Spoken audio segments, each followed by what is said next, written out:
เขา อืม ก็ให้นายเกียรติไปหาคนไปเว้าคนอื่นเพิ่นไปแล้วบ่ ไปแล้วเด้มันสิคือบ่แล้ว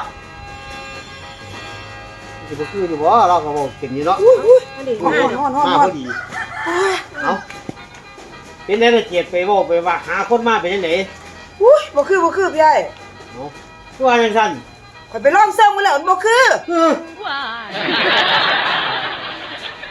ไปลองเชิงมึงแล้ว บ่คือแหม เจ้าไปฮอดเชิงมึงหุ่นบ่นายเกียรติ เอ้า นี่เฒ่าเอ้ย อือ เจ้าก็เว้าบาปน้องเนาะเจ้าก็ได้ เอา ไหนก็สิไปหาเสื้องเนาะมันคนละเสื้อง แล้วเชิงจังได๋ซั่นน่ะ นี่เสื้องนี่ก็หมายถึงว่าไปพูดไปคุย มันบ่คือ เออ แม่นอยู่ดอกพี่ไอ้